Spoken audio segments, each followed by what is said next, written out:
Olá a todos, tudo bem com vocês? Eu sou a professora Milena Prado, sou advogada, pós-graduanda em Direito Civil e Empresarial, bacharel em Direito pela Unisal Lorena e estou com vocês novamente no vídeo de resolução de questões do exame de ordem. Dessa vez, resolvendo o exame de ordem 34 na matéria de Direito Constitucional, a melhor matéria, não é mesmo? Eu sou suspeita para falar. Então, é uma honra estar com vocês. Desde já, eu deixo minhas redes sociais, caso vocês queiram entrar em contato comigo, mandar uma dúvida, dar um feedback, eu gosto demais. Meu Instagram é @_MilenaCiprado e o meu e-mail é profamilenaprado@outlook.com. Sinta-se à vontade para entrar em contato comigo.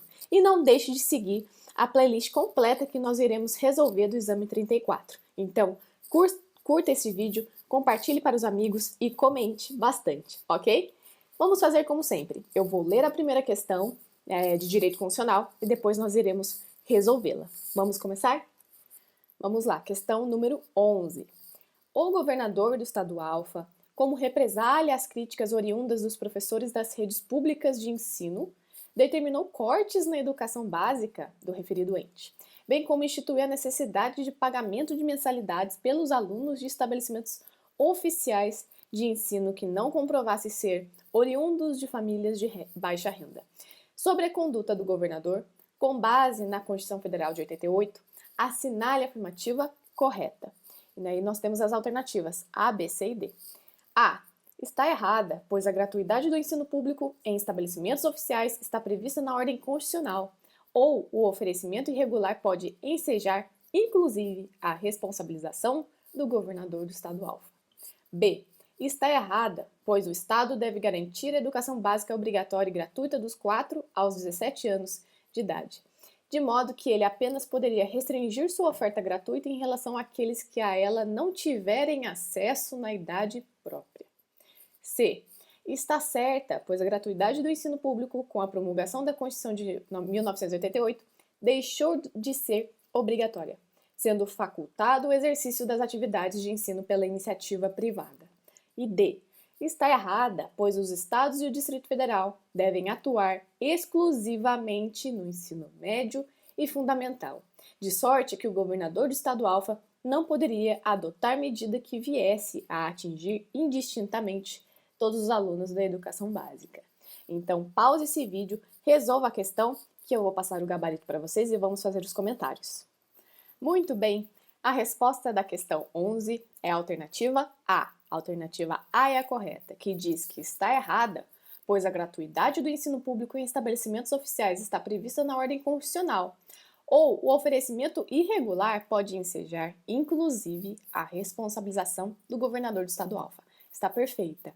O ensino gratuito é uma obrigação estatal, uma obrigação do Estado. Isso vem previsto no artigo 208, parágrafo 1º e 2º da CF, que nos diz o seguinte: o acesso ao ensino obrigatório e gratuito é direito público subjetivo, ou seja, é um direito inerente às pessoas, né?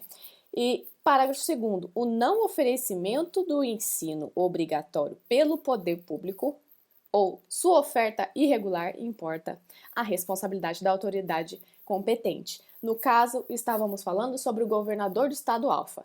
Nessa medida indevida, totalmente descabida que ele tomou em deixar de prestar um ensino obrigatório às pessoas que faziam jus a este direito, ele está com probabilidade de ser responsabilizado, assim como previsto no parágrafo 2º do artigo 208 da CF. Então, a alternativa certa, a alternativa A, nós já entendemos. Mas por que as outras estão erradas? Na alternativa B, ela fala assim, está errada. Até aí estaria ok, mas vamos continuar lendo. Pois o Estado deve garantir a educação básica obrigatória e gratuita dos 4 aos 17 anos de idade.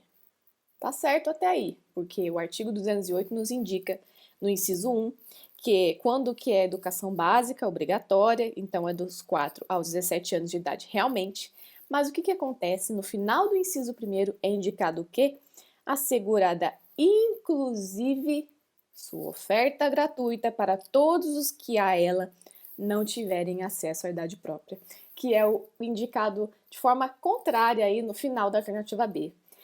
ela diz que, de modo que ele apenas poderia restringir sua oferta gratuita em relação àqueles que a ela não tiverem acesso na idade própria. Isso está errado. Tem que ser oferecido, inclusive, a essas pessoas que não tiveram acesso na idade correta. Então, essa é a parte incorreta da alternativa, portanto, ela está errada.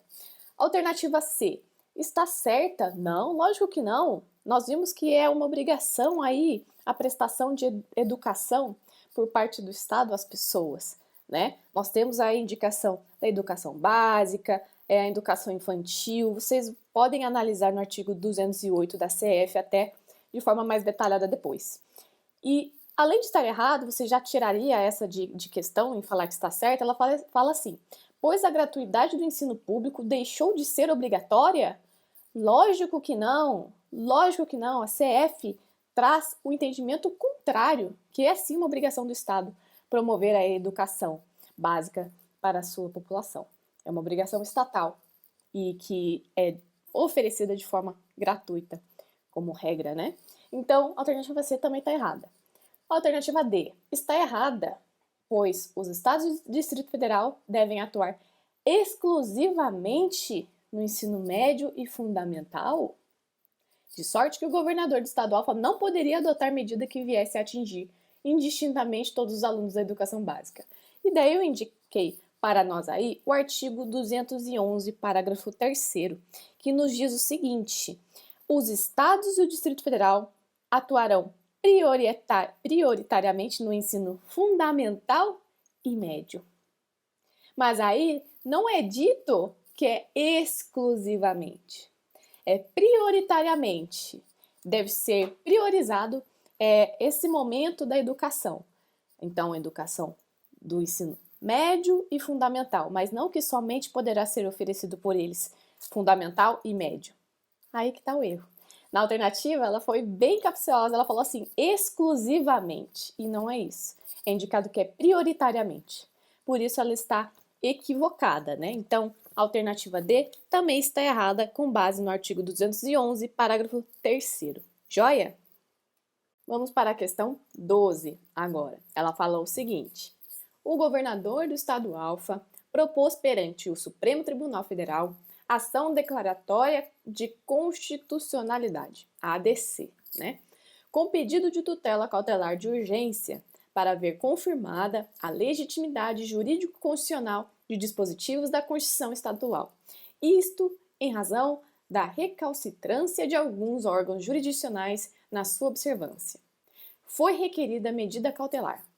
A partir do caso narrado, assinale a afirmativa correta. Alternativa A.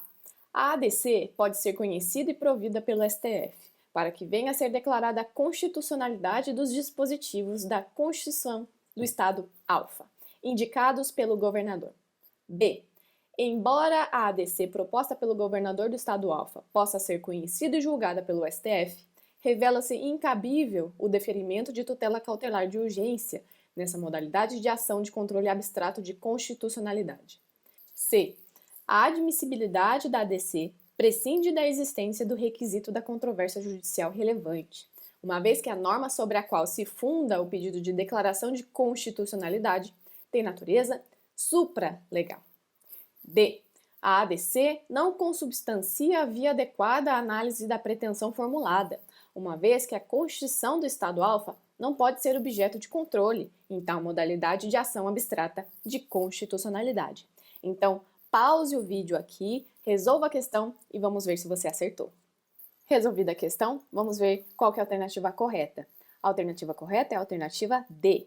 Por quê? Ela nos diz perfeitamente que a ADC não consubstancia a via adequada à análise da pretensão formulada, uma vez que a Constituição do Estado Alfa não pode ser objeto de controle em tal modalidade de ação abstrata de constitucionalidade. É lógico, é o que é dito, né, no artigo 102, inciso 1, item A da CF, e nos artigos 13 seguintes da Lei 9.868 de 1999. Por quê? Para que ocorra uma ação declaratória de constitucionalidade, o objeto dessa ação tem que ser exclusivamente uma lei ou ato normativo federal. Neste caso, nessa questão, nós tínhamos uma impugnação à Constituição estadual. Por isso que eu não tenho um dos requisitos para ser averiguado uma ADC, para impugnar isso, né? Nós estamos aqui até revisando no meu slide aqui, que eu indiquei para vocês, que o objeto da ADC é o quê? Uma lei ou ato normativo federal, e que seja fruto de relevante controvérsia judicial. São os requisitos para uma ADC, tá bom? Então, relembre esses fatores porque a questão cobrava do candidato se ele sabia e se ele lembrava que para ADC eu preciso de lei ou ato normativo federal somente. Eu não tenho igual a ADI essa possibilidade de averiguar lei ou ato normativo federal ou estadual. Joia? A alternativa A, ela fala o seguinte: a ADC pode ser conhecida e provida pelo STF. Lógico que não. Nós vimos que o objeto da ação declaratória de constitucionalidade é tão somente ato normativo ou lei federal, tá bom? Então, não pode ser utilizado. B. Embora a ADC proposta pelo governador do estado alfa possa ser conhecida e julgada pelo STF, risca, não pode. Nós vimos que não é cabível a ADC de lei ou ato normativo estadual. C. A admissibilidade da ADC prescinde da existência do requisito de controvérsia judicial relevante. Sim, nós vimos que realmente isso é verdade. Uma vez que a norma sobre a qual se funda o pedido de declaração de constitucionalidade tem natureza supralegal? Não. Lembre-se lá na teoria geral do Estado, no estudo inicial de direito constitucional, provavelmente que você teve na faculdade. Norma supralegal é tão somente o caso de tratados internacionais de direitos humanos não aprovados por procedimentos especiais de emendas constitucionais. Então, não é o caso aqui. Para que ocorra uma ADC, nós precisamos ter uma lei ou ato normativo federal, tá bom? Mas nós não temos que averiguar aqui necessariamente sobre ser lei, se é supralegal. Não é o caso. Até mesmo porque, neste caso, a Constituição Federal ela está no plano lógico-jurídico. Será que vocês se lembram disso? Ela é uma norma a ser seguida de forma lógica e encaminhando todo o ordenamento jurídico. A Constituição Estadual tem que respeitar, logicamente, a Constituição Federal, porque ela está no plano lógico-jurídico. Ela coordena e existe sobre todos os atos normativos possíveis no Brasil. Então percebam que essa não é a questão, não era isso que você precisava saber, se é supralegal, até porque nós vimos que não se trata de uma norma supralegal. No caso, nós não tínhamos um tratado aqui sendo averiguado, de ser impugnado, nem nada disso. Por isso que a C também está errada. Então, a alternativa correta é a alternativa D. Mais uma questão 13. Vamos lá.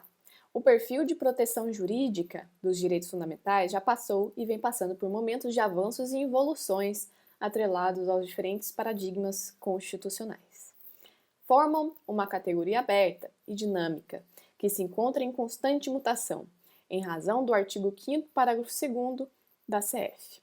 Nessa perspectiva, em 2017, foi editada a Lei X, que regulamentou diversos direitos sociais do rol constante no seu artigo 6º. Com isso, incorporou vários direitos sociais ao patrimônio jurídico do povo.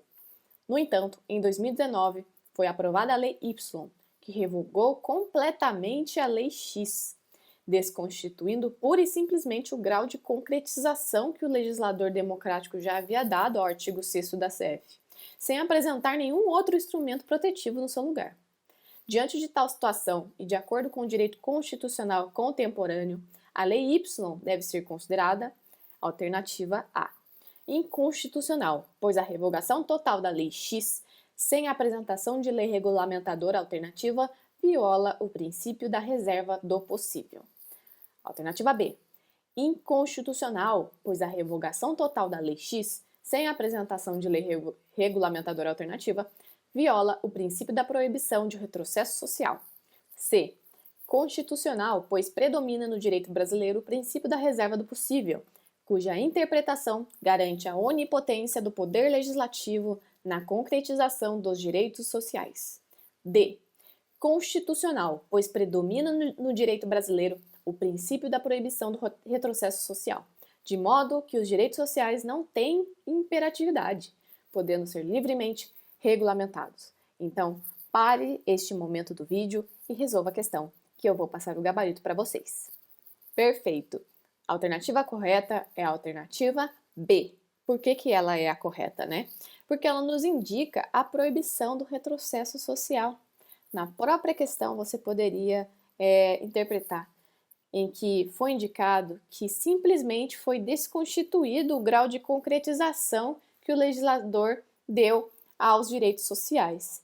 E este é um princípio que é seguido pela nossa Constituição Federal, em que quando é legislado, então nós regulamentamos direitos sociais, nós não podemos trazer uma nova lei que revogue a anterior e diminua a proteção, a concretização dos direitos sociais. As mudanças têm que ser para ampliar cada vez mais os direitos de forma positiva e não de forma a reprimir, tá bom?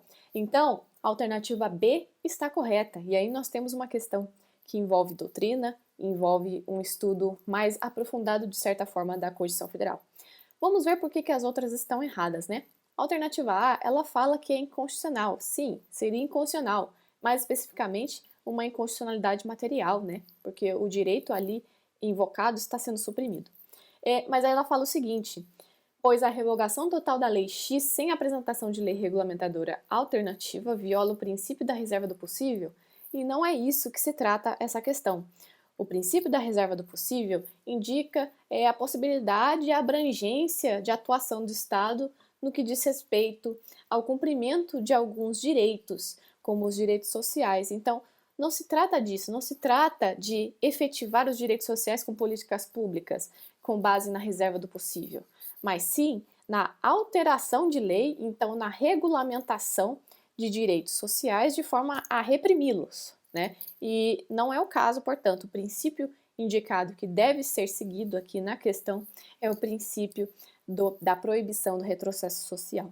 Alternativa C fala que é constitucional, junto com a D. Então, neste caso, já estaria equivocado, porque não, é inconstitucional. Eu não posso ter uma lei que regulamente direitos sociais de forma a revogar direitos anteriormente protegidos e de forma a retrair mesmo a concretização dos direitos sociais. Joia? Ela ainda fala assim, né? Pois predomina no direito brasileiro o princípio da reserva do possível, cuja interpretação garante a onipotência do poder legislativo na concretização dos direitos sociais? Essa alternativa é totalmente descabida, né? Não existe isso. Alternativa D, constitucional, pois predomina no direito brasileiro o princípio da proibição do retrocesso social. Aí tá a contradição, né? Porque eu tenho a proibição de retrocesso social e ele fala que é constitucional? Lógico que não. Se eu tenho o descumprimento de um princípio que está ali na Constituição Federal, então o princípio da proibição do retrocesso social, eu tenho uma inconstitucionalidade. Então, está equivocada. Alternativa correta, alternativa B. Joia? Questão número 14. Faltando 1 ano e meio para a eleição dos cargos políticos federais e estaduais, é promulgada pelo Presidente da República uma lei que estabelece diversas alterações no processo eleitoral. Alguns partidos políticos se insurgem alegando ser inconstitucional que essa lei produza efeitos já na próxima eleição. Afirmam que uma nova lei eleitoral não pode ser aplicada na eleição imediata, pois isso contraria o princípio da anterioridade. No que tange à discussão referida à possibilidade de a referida lei produzir efeitos já nas próximas eleições, é a. Constitucional, já que o lapso temporal entre a data da entrada em vigor da lei e a data da realização da próxima eleição não afronta a regra temporal imposta pela Constituição Federal. B. Inconstitucional, por violação expressa ao princípio da anterioridade da legislação eleitoral, nos limites que a Constituição Federal de 1988 a ele concedeu. C. Inconstitucional, porque qualquer alteração no processo eleitoral somente poderia vir a ocorrer por via do poder constituinte derivado reformador. D. Constitucional, pois a Constituição Federal não impõe ao legislador qualquer limite temporal para a realização de alteração no processo eleitoral. Então, vamos resolver essa questão? Pause o vídeo que eu vou passar a resposta para vocês. Muito bem, a alternativa correta para a questão 14 é a alternativa A, que fala que é constitucional, já que o lapso temporal entre a data de entrada em vigor da lei e a data da realização da próxima eleição não afronta a regra temporal imposta pela Constituição Federal. E onde é indicada essa regra temporal, né? Está indicada no nosso artigo 16, tá bom? Lá da CF, e ela nos indica que a lei que alterar o processo eleitoral entrará em vigor na data de sua publicação, não se aplicando à eleição que ocorra até um ano da data de sua vigência. Isso o quê? Para garantir segurança jurídica, tá bom? Para evitar a mudança casuística de legislação pertinente a eleições. Sempre que mudar as eleições estiver no contexto diferente, político, se muda as regras do jogo? Não, não é assim. Então, para garantir esse lapso temporal mínimo, é indicado, né, que não se aplica às alterações às eleições que ocorram até um ano da data de sua vigência, tá? Essa é o chamado, né, princípio da anterioridade da legislação eleitoral, certo? E a A está perfeita. Por quê? Analisando a questão, é indicado no enunciado que faltam 1 ano e meio para a eleição ainda, né, em questão. Por isso que ainda está dentro do prazo para que ocorra essa mudança legislativa concernente às eleições, né, e possam ser aplicadas à próxima eleição já, porque nós temos 1 ano e meio ainda, então nós temos um tempo a mais, né, para que não seja afrontado esse princípio. Por isso que a B, inclusive, está equivocada, porque ela fala que é inconstitucional porque afrontaria o princípio da anterioridade da legislação eleitoral, e não é o caso, tá bom? A alternativa C fala que é inconstitucional porque qualquer alteração no processo eleitoral somente poderia vir a ocorrer por via de poder constituinte derivado reformador, chamadas emendas constitucionais que nós temos hoje.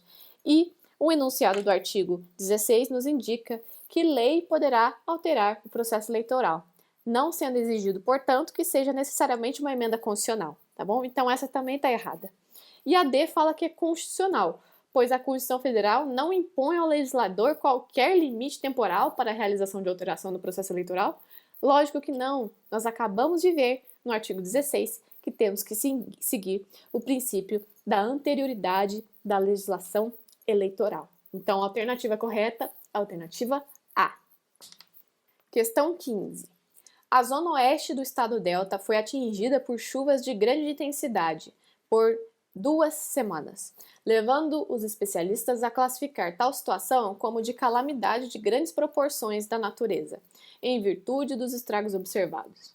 O governador de Delta, ao decidir pela decretação do estado de defesa, convoca os procuradores do estado para que estes se manifestem acerca da constitucionalidade da medida. Os procuradores informam ao governador que, segundo o sistema jurídico constitucional brasileiro, a decretação do estado de defesa, e daí temos as alternativas. Alternativa A é um meio institucional adequado para o enfrentamento da crise, mas depende de prévia consulta à Assembleia Legislativa do Estado Delta. B. Pode ser promovida pelo governador do Estado Delta, caso o presidente da República delegue tais poderes ao chefe do Poder Executivo Estadual. C. Não pode se concretizar, pois a ocorrência de calamidade de grandes proporções na natureza não configura hipótese justificadora de referida medida. D. É competência indelegável do presidente da República, não sendo constitucionalmente prevista sua extensão aos chefes do Poder Executivo Estadual. Então, espere um momento, pause esse vídeo agora, que eu vou passar o gabarito agora para vocês. Agora que você resolveu a questão 15, vou te dizer a resposta. A alternativa correta é a alternativa D, lógico. Mas por quê? Vamos relembrar o que é o estado de defesa? Lá no nosso artigo 84, inciso 9, é indicado o seguinte, que compete privativamente ao presidente da República decretar o estado de defesa e o estado de sítio. E no artigo 136 da Constituição Federal é indicado o seguinte, o presidente da República pode, ouvido o Conselho da República e Conselho de Defesa Nacional, decretar estado de defesa para quê, né? Para preservar ou prontamente restabelecer em locais restritos e determinados a ordem pública ou a paz social por grave e iminente instabilidade institucional ou atingidos por calamidades de grandes proporções na natureza. Então vejam que nós temos a possibilidade aí de estado de defesa e que Essa é uma incumbência, né, de decretar o estado de defesa privativa do presidente da República. Por isso eu indiquei o artigo 84, porque lá nós temos as atribuições do presidente da República, certo? E a D é perfeita, porque ela fala assim, é competência indelegável do presidente da República. Sim, somente o presidente da República pode decretar estado de defesa, não sendo constitucionalmente prevista sua extensão aos chefes do poder executivo estadual. Perfeita, perfeita. Por quê? Vocês vão analisar comigo, por gentileza, no artigo 84 também, tá bom? Só que no parágrafo único, que o presidente da República poderá delegar as atribuições mencionadas nos incisos 6, 12 e 25, somente. E vejam que a previsão de estado de defesa, atribuição do presidente da República, é indicada aonde, né, de estado de defesa? No 9. Não é caso, portanto, de delegar essa atribuição, o presidente da República delegar a ontem, tá bom? É uma atribuição que somente o presidente da República poderá exercer. Por isso mesmo é que a alternativa B está incorreta, porque ela fala que pode ser promovida pelo governador do estado Delta, caso o presidente da República delegue tais poderes ao chefe do Poder Executivo Estadual. Isso está errado. Essa decretação de estado de defesa é uma competência privativa do presidente da República e que é indelegável, tá bom? A alternativa A fala ainda que, né, é um meio institucional adequado para o enfrentamento da crise, mas depende de prévia consulta à Assembleia Legislativa do Estado Delta. Não, está incorreta. Lá no artigo 49, inciso 4 da CF, é indicado que eu preciso de uma aprovação exclusiva do Congresso Nacional e não da Assembleia Legislativa do Estado Delta, tá bom? E C, não pode se concretizar, pois a ocorrência de calamidade de grandes proporções na natureza não configura hipótese justificadora da referida medida? Lógico que é. Nós vimos o caso do caput do artigo 136. Então, prestem atenção que essa questão foi muito legal, ela cobrou de uma forma muito acertada os casos de estado de defesa, né? Então, atenção que esse tema pode ser objeto de prova eventualmente. Questão 16. Clarice, em razão da deficiência severa, não possui quaisquer meios de prover sua própria manutenção. Como sua deficiência foi adquirida ainda na infância, jamais exerceu qualquer atividade laborativa e, por essa razão, não contribuiu para a previdência social no decorrer de sua vida. Alguns vizinhos, consternados com o quadro de grandes dificuldades por que passa Clarice e interessados em auxiliá-la, procuram aconselhamento jurídico junto ao competente advogado.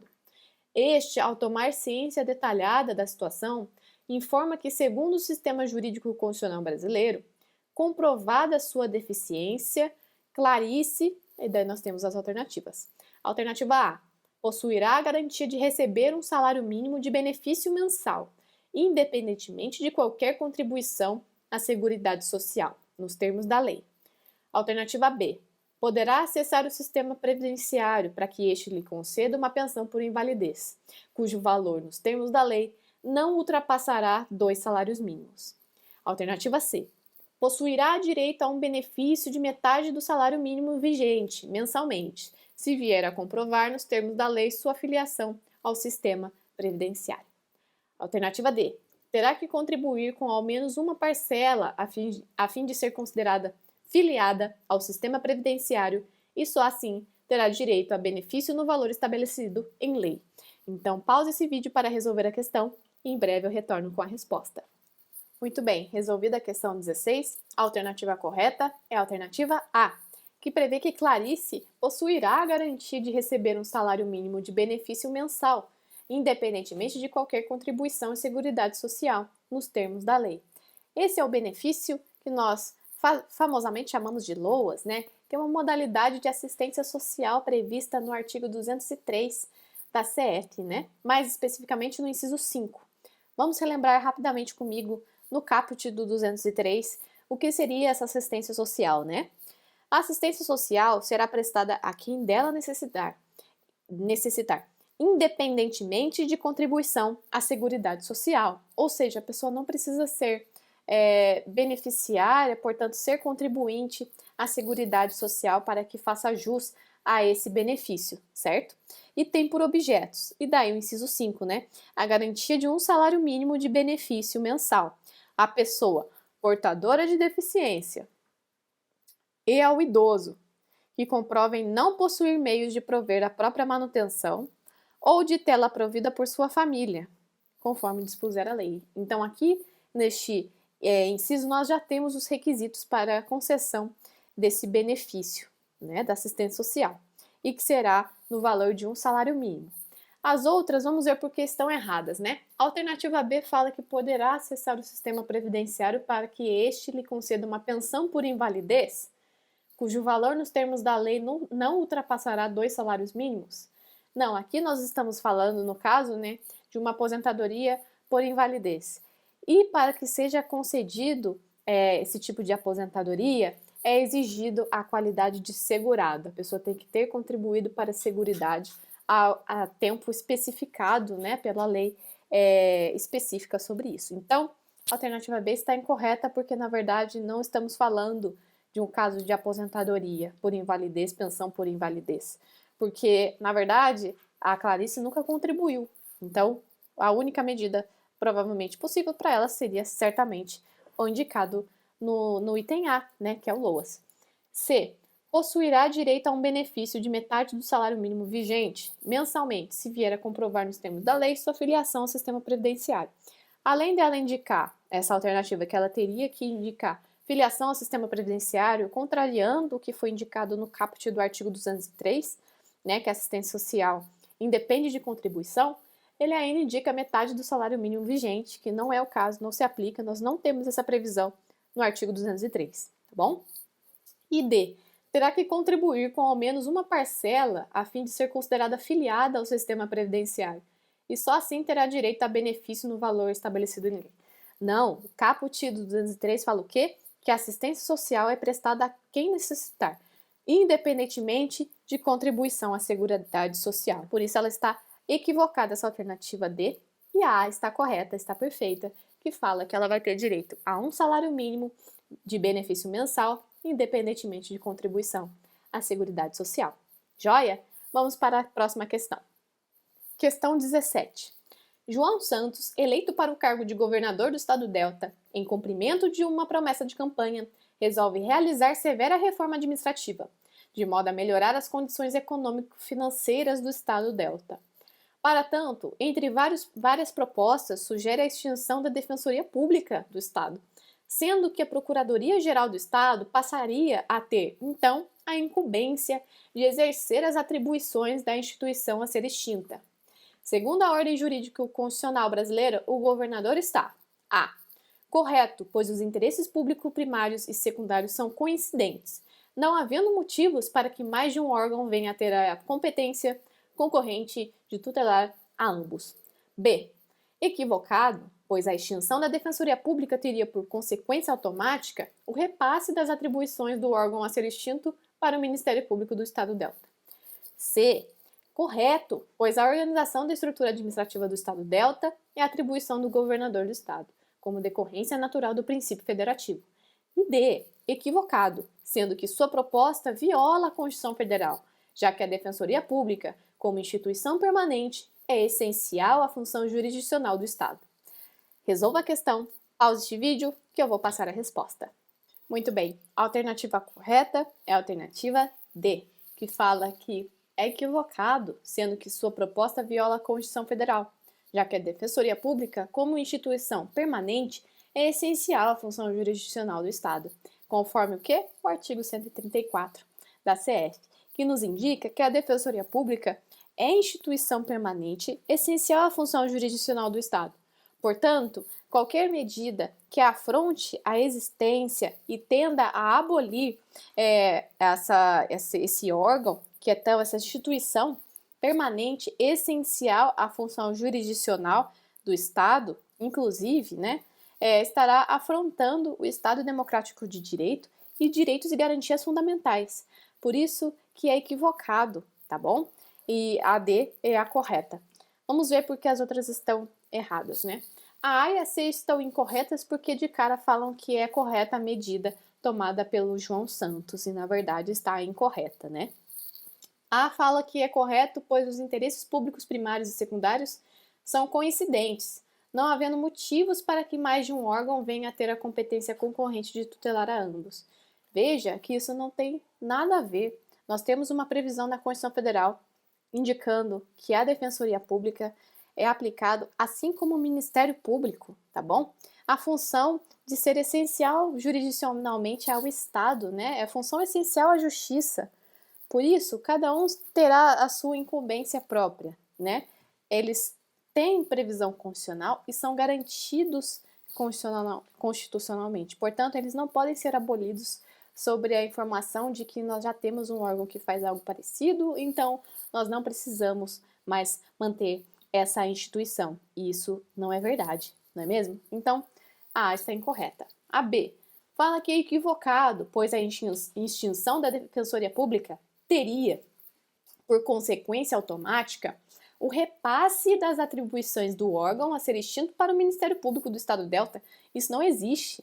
Não há previsão constitucional para isso, tá bom? Sequer a possibilidade de extinção da Defensoria Pública por meio de emenda constitucional, que seja. Então, a alternativa B está incorreta. C. Correto, pois a organização da estrutura administrativa do Estado Delta é atribuição do governador do Estado, como decorrência natural do princípio federativo. E não, até mesmo porque o artigo 134, parágrafo 2º, indica que as defensorias públicas estaduais têm asseguradas para si autonomia funcional e administrativa, tá bom? Então, elas não são necessariamente vinculadas à necessidade administrativa e à atribuição do governador do estado.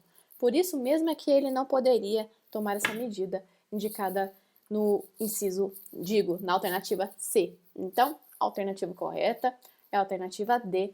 Com isso, nós finalizamos mais um vídeo de resolução de questões do exame de ordem na matéria de direito constitucional. Portanto, nós analisamos nessas questões, né, do exame 34, nos seguintes temas: direitos sociais, tá bom? Estado de defesa, controle de constitucionalidade, ações de controle e o título 8, que fala da ordem social. Então, não deixe de reforçar o estudo nessas partes da matéria, tá bom?